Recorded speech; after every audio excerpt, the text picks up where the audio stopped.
Tonight, 53 years after Bloody Sunday, the first person tried in connection with the deaths of 13 civilians is cleared of all charges. We'll ask three of our politicians what that verdict means to them and to the people they represent. And we'll talk to a veterans campaigner and former soldier. And with legacy still front and centre for so many people, we'll hear from the head of the body responsible for delivering on the government's commitments on dealing with the past. If it turns out that the state in any way or anyone else stands in our way, we will call it out for what it is.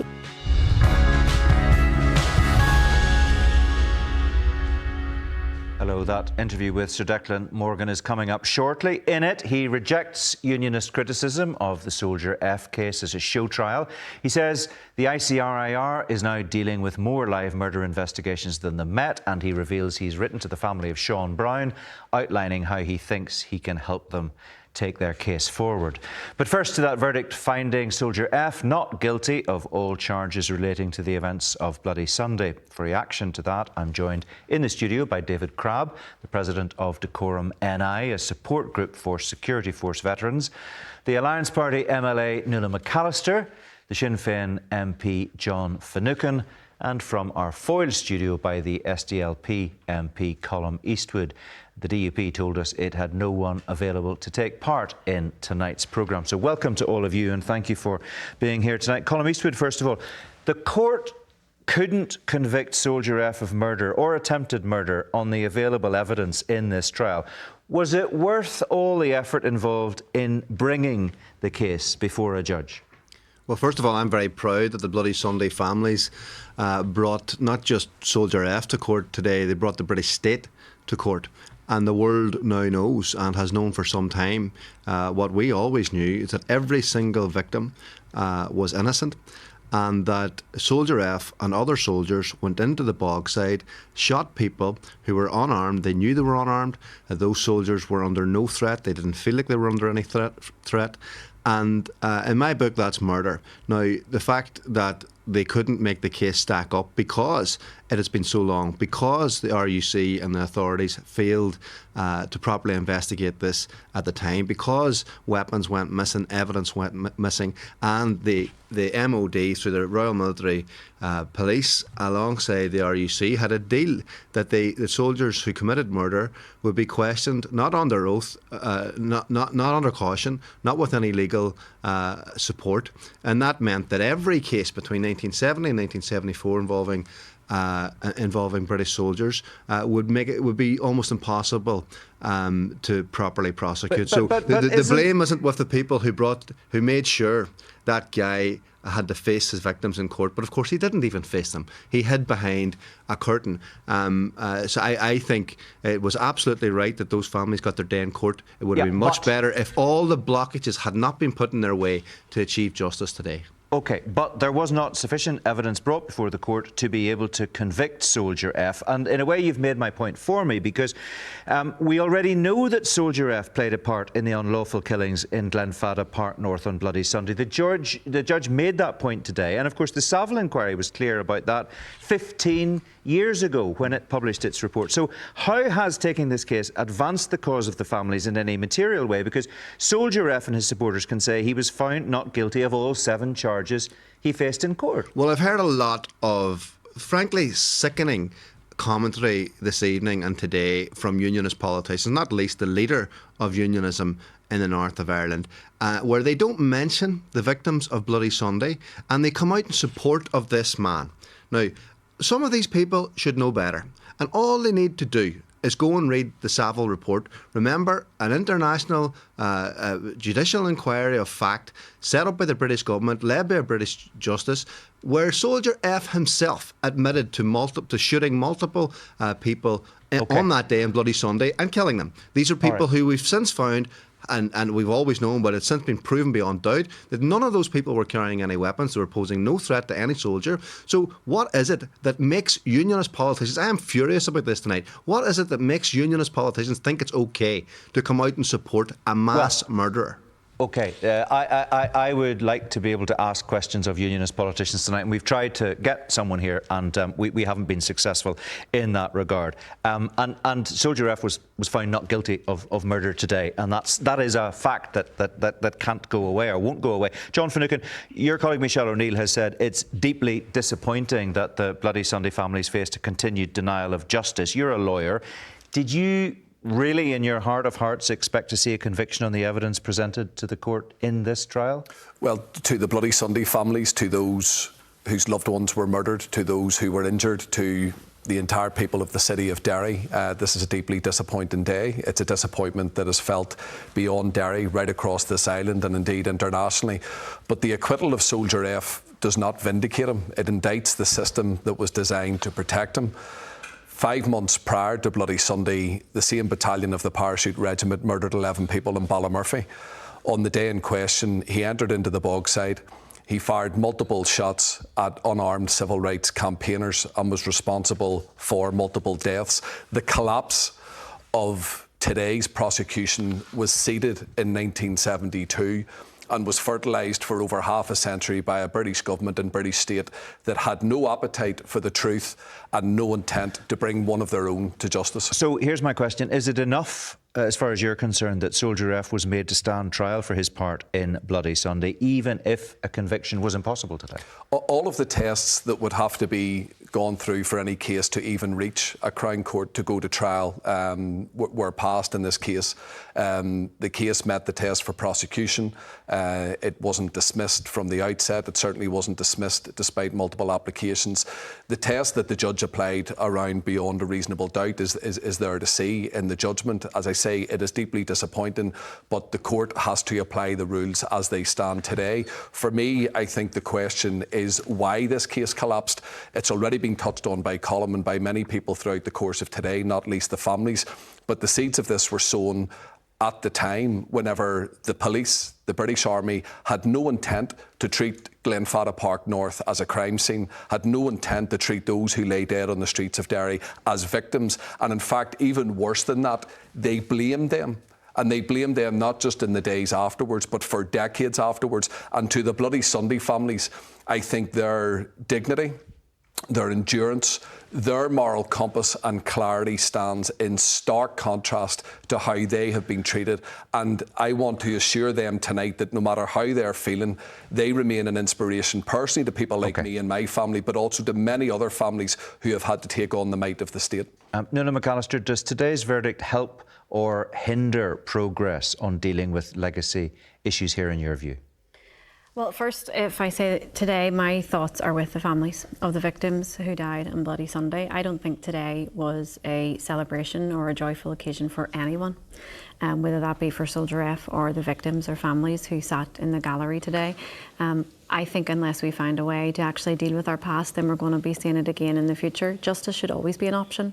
It should always be an option for everyone, whether they are killed by the hands of those who represent the state or they are killed by paramilitaries like the IRA or other paramilitaries in Northern Ireland during the Troubles. Justice should always be an option.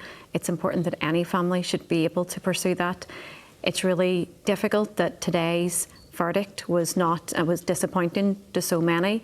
It's obvious that there were flaws from the very initial investigations that, quite frankly, just didn't take place after the events of Bloody Sunday. But we did have, after the Savile inquiry in 2010, it was a significant moment. It was a significant moment for many people to have the British Prime Minister apologise and recognise the wrongs that took place in those killings. But I'm not surprised, particularly when it came to the evidence and the issue of evidence that lay before the court. And in the judgment today that was actually read out, I think it was a rather balanced judgment. There was a reflection that there was unlawful killing. There was no reflection that these victims were shot in the back as they ran away. But unfortunately, the situation is that in the eyes of the court, the evidence was not met. It was a disappointing day for some, But we are going to return to this day for many families for many years to come unless we deal with the past. David Crabb, some veterans campaigners said today that every soldier who served here during the Troubles would be pleased at today's outcome. I wonder, do you agree with that? Especially when the judge said that Soldier F was among the group of soldiers who'd totally lost all sense of military discipline, shooting in the back unarmed civilians, fleeing from them in the streets of a British city. Those responsible should hang their heads in shame. What do you make of that? I think, broadly speaking, the veteran community will welcome the verdict, but I think more to the point, they're disappointed that it ever came to be today. I mean, 4 years ago, the PPS withdrew the charges, and that was appealed, and they were denied an appeal to the Supreme Court, and they withdrew the charges at that time because of the fragility of the evidence. Well, but it found its way to court, and we had the trial, and the judge has made his determination, and he has found Soldier F not guilty. But he made the point that he was involved. He was one of the group of individuals involved in the unlawful killings and wounding of civilians, unarmed civilians, on the streets of Derry in 1972. It's a matter of public record. 21 soldiers fired their weapons on Bloody Sunday. Fired a total, I think it was 105 rounds or whatever it was. And 13 people were killed, and another one subsequently died. And that's a tragedy in anyone's book, and it shouldn't have happened. And that's been acknowledged and recognised by the British state and apologised for by the British state. Yes, but in terms of celebrating today's verdict, as some I don't think anybody said, I don't think there's anybody celebrating. I don't think there's a lot of positivity that can come out of today across the board. It's a very difficult day, and John touched on it as well. Okay. For victims and survivors across the across the board, because a lot of people, a lot of families will not get any sense of acknowledgement, and certainly no apologies. Well, just staying with the subject of apologies, Colm Eastwood, one last brief question to you, if you don't mind. We are clearly not naming Soldier F tonight on this programme. You did do that in the Commons chamber using parliamentary privilege several years ago. Doug Beattie claims that did nothing to advance the cause of the Bloody Sunday families, but advanced the cause of hate against an innocent Lance Corporal. In simple terms, it was an unnecessary political stunt by the former SDLP leader. You've also been criticised by the DUP's Gregory Campbell. Are you minded to apologise now for naming Soldier F? Absolutely not, never. Everybody in Derry knows what Soldier F's name is. And if Doug Beattie wants to know what the Bloody Sunday families think about me naming Soldier F under parliamentary privilege in the House of Commons, he should maybe go and ask them. But of course, none of the unionist politicians that I heard speaking today seem to give one bit of concern at all for those people who were going through that trauma today. And they sounded as if they thought that Soldier F was a victim. Well, I would implore any of them to go and read the Saville Report's findings. It is absolutely clear by his own admission what Soldier F did on that day. This is not a victim. This is somebody who's been protected for decades by the British state and is walking free tonight. OK, we need to leave this part of our conversation there at this point. We'll hear from you all again later, but let's turn now to the wider issue of tackling the legacy of the past. I've been speaking to Sir Declan Morgan, the Chief Commissioner of the Independent Commission for Reconciliation and Information Recovery. When he joined me in the studio earlier tonight, I began by asking him if the comments of the Ulster Unionist Party's Justice spokesman, Doug Beattie, dismissing the case as a show trial are fair comment. No, I don't think it is, because you may remember that at various stages during the case, the defence made applications for the case to be dismissed on the basis that there wasn't a case fit to go to the judge as the decision maker of fact, and the judge declined to accept those submissions.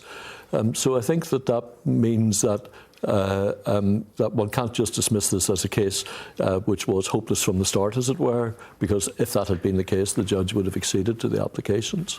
Would you be concerned that comments like that undermine the justice system? I think sometimes people make comments that are not helpful in relation to the justice system, but at the same time, you have to ensure that we live in a democracy where there's freedom of speech and people can criticise things that they think are wrong. I think the point is that when that happens, it's perhaps important that there's somebody there on the other side to say, well, actually, I don't think that's right. What do you think the outcome of the Soldier F case today says about dealing with legacy cases 53 years after Bloody Sunday and 27 years after the signing of the Good Friday Agreement? I don't think anybody is under any illusion that dealing with cases at such remove is very difficult, and we've had examples of that in the past. But I do think that justice is not. You should not take from this that justice, as it were, is not going to be available in some cases. We are particularly involved in looking at forensic cases where there are advances in forensic evidence and subject to the integrity of the exhibits and the continuity arrangements. Those are the types of cases which, in my view, potentially are candidates for prosecution. And in terms of the work that the ICRIR is currently engaged in, and we'll come on to the changes that are coming down the tracks in just a moment or two, but before we do that, how busy is the ICRIR at the moment? Can you give us some sense of the workload that you are dealing with? I mean, we started our operations on the 1st of May last year. We've had over 220 people who've come through the door.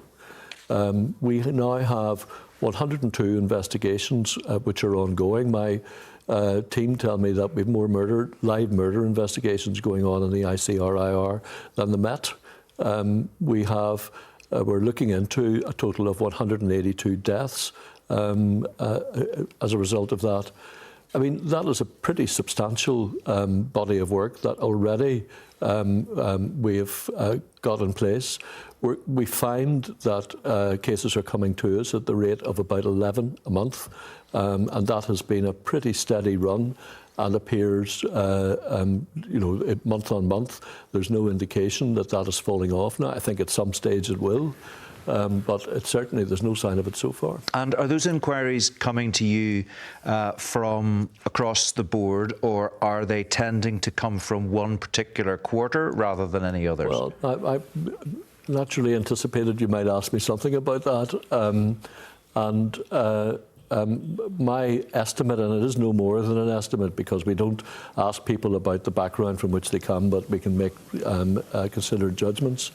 But about a quarter of the cases, maybe about a third actually of the cases, come from military or police families. About a quarter come from unionist families, and about a quarter from nationalist families. That's broadly the estimate that we have of where people are coming to us. So you are investigating cases that involve paramilitary killings and also killings that involve state actors? Yes. There are... And we are obviously investigating cases involving police and army personnel who were murdered during the Troubles. We know, of course, that there are big changes coming to how we deal with legacy. The government has announced its plans to replace the 2023 Legacy Act. Do you see that as a positive development? Do you welcome it? Yes, I do. I do in the sense that it opens doors and it deals with some inadequacies that there were in the initial legislation. For instance, it seems to me that the quite extensive oversight arrangements that have been put in place as a result of the new arrangements were completely missing from the original Legacy Act. And oversight is a very important aspect of ensuring that you get public confidence. I think the other features that are coming, if they come, is the question of the involvement of Ireland and the source of because Ireland potentially is a source of significant information. And when you think about it, I mean, our task is to do what we can for people who've been very shabbily treated in the past to find the truth about what happened to their loved ones. And it's important, therefore, that we get all the information that we can, because if we go through this exercise and we find that there's a source of information which we haven't been able to get to, the people that we're trying to do this for are going to say, well, you know, there's still more to be looked for. Yeah, Gavin Robinson, the DUP leader, is critical of where the Irish government fits into the new arrangements. And within unionism, he's not alone in giving voice to that criticism. You have long been a supporter of a greater involvement for Dublin in legacy cases. Do you think unionists have got that wrong? I have been a strong voice, I hope, for information from Ireland being part of the legacy process. That's where I draw my line. My interest is in doing what I can for the people that I've mentioned, and that means that I want the Irish government to be positive in terms of providing information. And I mean, I do, in general terms, think that it's probably better to have the Irish government inside the tent working with us in order to make this commission work, rather than sitting outside and having the option to be the herder in the ditch of things if they think that it might be a more appropriate way to go. So you are clear that when the new Legacy Commission is established, the involvement of the Irish government will be a meaningful one? I don't know. Legacy always depends not on what you say, but on what you do. And I don't know whether Ireland's going to step up to the plate. I don't know whether they're going to try and hide some information that needs to be exposed. From the United Kingdom government, we see everything that there is from every public agency, including security services and all of the intelligence services, and we want the same type of cooperation from Ireland. If we don't get that, that will be a source of information which is being hidden from people, and that is what will undermine the effectiveness of what we want to do. Just briefly before we move on, you've talked about 102 investigations ongoing, 220 plus people coming forward to talk to you in connection with 182 deaths. Are you confident that the new commission will offer something better for victims, many of whom have been critical of the shortcomings, as they see it, of the current setup? I think that there are aspects, I mean, what I said about oversight, I think, is an important element in giving confidence to those victims who have been cautious about coming to us. I think the involvement of the Irish government, the fact that the two governments have now put their trust in the Commission to deal with what has been such a difficult issue in Northern Ireland is something which is bound to resonate with a lot of people. The fact that Ireland is participating in providing information and is happy to do so, I think, again, is a very positive step. So for me, I think there are things here that will cause people to stop and think. And of course, it's not that I would like to trail this as an important factor, but there are a lot of people who will think that this is their last chance to actually get the truth. I don't think that's a good enough reason to come to us. I think you should come to us because you believe that we're going to do all we can to actually find the truth for everybody who comes for us. The UK government, Sir Declan, has been keen to stress that this new legacy legislation will include specific protections for British Army veterans. Yep. Now, veteran supporters are sceptical about that. Are there specific protections for veterans under the new Legacy Commission? I think the answer to that is a bit of yes and no. If you think about the process that we would use in order to have witnesses come along to provide evidence to us, under the arrangements that were that have been put forward for veterans, the way forward would be to contact the MOD or some army agency, and they would contact the veteran and make sure that they were supported. But I mean, if we had somebody who we wanted to interview in a case that maybe was being supported by CEF or WAVE or some other support organisation, we wouldn't just go off to the phone book to find out who it was. We would go to CEF or WAVE or whoever and say, look, we want to talk to somebody or other. Is there a way in which we can make contact with them? So that the difference is that the veterans will get support from the MOD, and I don't know the level of that support, but it might be substantial. In cases involving others, the support they would get would probably depend upon the particular organisation with which they were aligned. Well, I wonder, do you imagine the new Commission would feel in any way compromised by having to deal with the MOD before speaking to soldiers directly? I mean, do you have concerns that new protections for veterans, whatever they amount to, could slow any future process down? When we are asking people to come as witnesses in order to help us, we will often encourage them to gather information that previous statements, anything else that they felt that might assist them in terms of being able to assist us. So there's nothing different in this. I mean, this is about witnesses. It's not about people being prosecuted. So it's not about people who are subject to a criminal investigation. The national security veto, of course, will remain in place in the future. So the Secretary of State can, even under future arrangements, as I understand it, choose to remove sensitive material from reports before they're handed to families. Well, I think that's going to be up to the Supreme Court to decide. As you may know, the Court of Appeal's decision is before the Supreme Court at the moment. That will give us an understanding of the way in which national security should be dealt with. But from my perspective, my view is that we need to provide families with sufficient information for them to understand exactly why things happened as they did.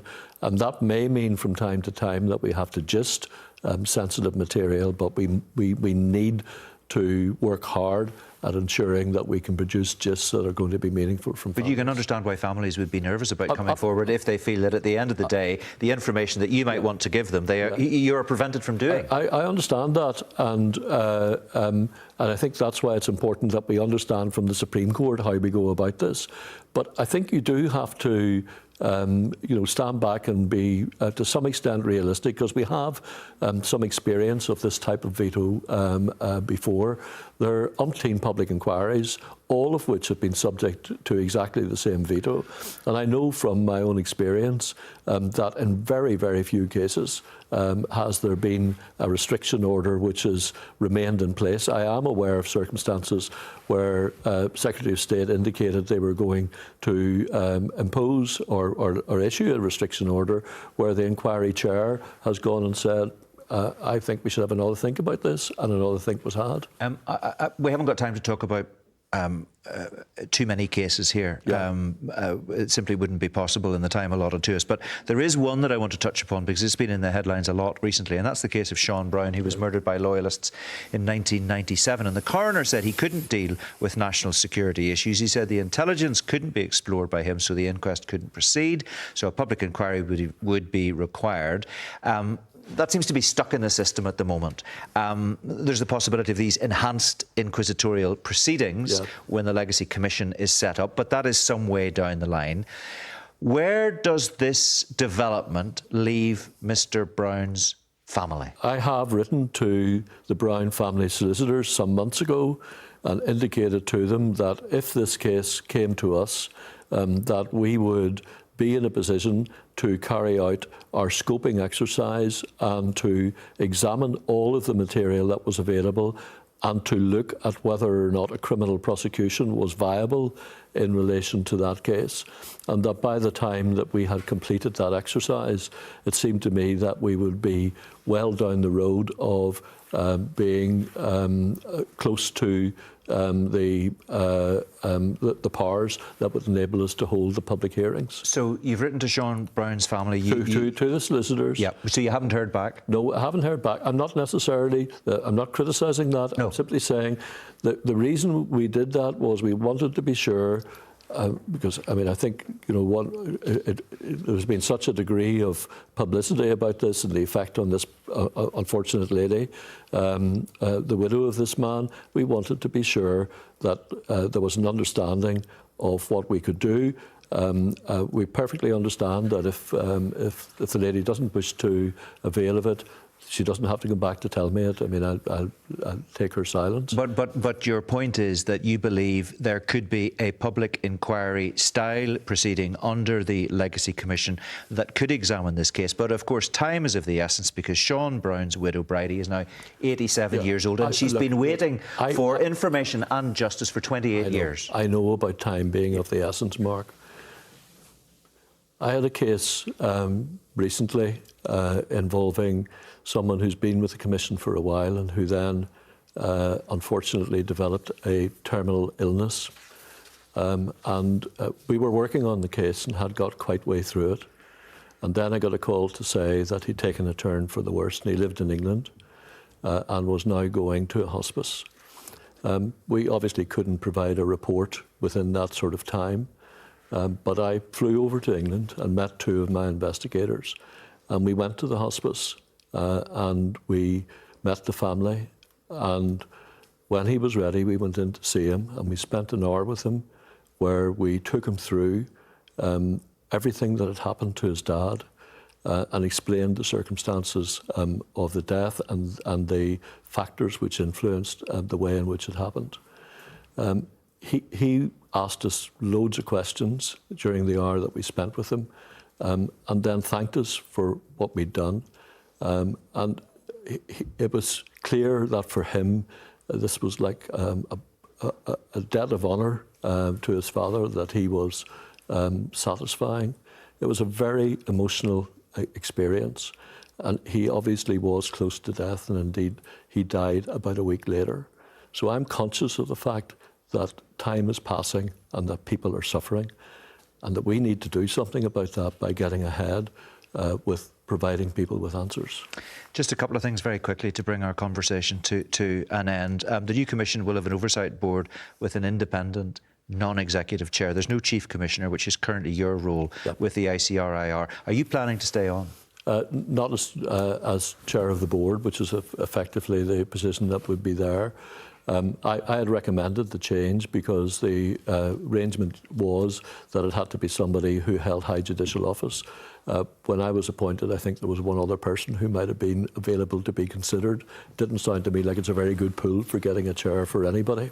So I've recommended that they should go for a proper chair. And then at the tail end of the process, there is a judicial panel. And my position is that I certainly am happy to do anything that I can to assist the Commission. But Anno Domini is going to take its effect in relation to me, I would have thought, over the next number of years. OK, so you're not planning to chair the board, but you may endeavour to stay involved in some way. Yep. The ICRIR's Commissioner for Investigations role, which is currently held by Peter Sheridan, is to be replaced with two co-directors for investigations of equal standing. Now, one co-director is going to have experience of conducting criminal investigations here in Northern Ireland, and the other will not. Could you see Peter Sheridan, who's a former RUC officer and a former head of the Special Branch, remaining as co-director? Because he has been criticised by quite a few people in the past for his involvement, not least Alison Kilpatrick, Chief Commissioner of the Northern Ireland Human Rights Commission, who says because of his past, he cannot be seen as an independent figure. I don't accept the proposition that in some way or other that members of the RUC should be excluded by virtue of simply being members of the RUC from offices of this kind. I understand that there are people whose cases involve criticism of the RUC where they may not want to have and may justifiably not have any members of the RUC dealing with the investigation, and Peter has recused himself in a number of cases. But there are also cases where people take comfort from the fact that there are RUC members who are involved in the investigation because they have context and because of their professionalism and commitment. Just finally, Sir Declan, Keir Starmer told his party conference at the end of September that under his leadership, injustice has no place to hide. And he quoted Hillsborough, Grenfell, Windrush, Horizon and many more cases. He said the British state consistently refused to see injustice. Can you tonight tell victims of the Troubles that in line with that commitment, they too can be sure they will see justice? Well, certainly they can be sure that I will do everything and my commission will do everything to ensure that we can achieve it. And if it turns out that the state in any way or anyone else stands in our way, we will call it out for what it is. And we are not there to assist the government in terms of anything that it may want to achieve. We are there committed to the interests of victims, survivors and their families. And if that means taking on the government in appropriate ways, that's what we'll do. Sir Declan Morgan speaking to me earlier. Well, let's pick up on that now with my panel. John Finucane, first of all, you met the Secretary of State, Hilary Benn, to discuss your concerns over the government's handling of legacy last week. But Sir Declan told me that about a quarter of the approaches being made to the ICRIR are from nationalist families. What do you make of that? Well, I think firstly it's fair to say that the joint framework that was announced between the British and Irish governments is welcome. There was a recognition in that the starting point is at a very low place. There was a lot of mistrust, and I think to see the two governments going back into a dual approach on this is to be welcomed. We saw the disastrous and toxic impact of the Conservatives' Legacy Act and that solo run that they took. The legislation was only published last week. I think there is a lot to see within it that could provide families the ability to get the answers that they are looking for. But there are still, and it's touched on your questions with our former Lord Chief Justice, there is a lot that remains. That means that the jury has to remain out, because we need to see how this will be resourced, both in appointments and financially. Practically, the working through of cases, and the family of Sean Brown is a good example, because the problems that they come up against in our courts, I can foresee the potential where they would face the same problems under these new mechanisms. OK, just briefly on this, there is an element of conditionality in what Sir Declan had to say there about the role of the Irish government. He says he doesn't know precisely what the Irish government is going to do or not do. Probably better, he says, to have the Irish government sitting in the tent rather than outside as a hurler in the ditch. What did you make of that? Well, I think that the Irish government have responsibilities. We will await to see what. So they need to step up to the plate. Absolutely, because, you know, irrespective of the source of somebody's loss, there is a responsibility on the relevant government to provide answers and to assist them in whatever way that they can. The Irish government have accepted that because they've realised that not only do they have to make a financial contribution, but they also have to legislate. Right. We will wait and see what is within that legislation, but it is important that they do step up, and I think that dual approach is something that was badly missing in years gone by. OK, what are the Alliance Party's concerns as we move forward from the ICRIR into the new Legacy Commission arrangements? First of all, there's some elements that are to be welcomed. I think it is important that the Irish government is involved. I think many people will be disappointed, frustrated, but actually a lot of those people who are frustrated and angry at the Irish government involved are the very same people who speak up about Irish state collusion. So I think it's really important that they are involved to provide answers and ultimately accountability too. But again, we need to see what the entirety of the arrangement will look like. However, and when unionists are critical about the role that the Irish government has had on legacy in the past, can you see why? Of course, absolutely, you can see why. I think there is certainly distrust when it comes to both Irish and British government. Let's be perfectly honest about that. There has, because of the deep divisions of our past. But with regards to this new joint framework, there are a number of issues and hurdles that we still need to get over. First and foremost, inquests for one. We are thankful that the 9 that were paused are no longer going to be paused. We still have decisions on many more, over 20. I'm unsure of the exact number. But there's also a political element to this as well, Mark, in that there are a number of LCMs that need to be passed in the Executive and the Assembly, and not all parties are on board with the new elements of this legislation. So in Alliance, we're waiting to see what this will actually look like and whether it will actually pass at Executive. We know that there are capacity issues before the end of this mandate, and there's also a serious question around the issue of resource. We simply cannot be expected to fund this through the Northern Ireland Executive. I know that Legacy, I sit in the policing board, as you were, in Legacy, over 20 million is spent on Legacy, and it is a huge resource that we can't depend upon every single year. And the Northern Ireland Executive, the Department of Justice, can't be expected to step up. It needs to be the government fulfilling its role.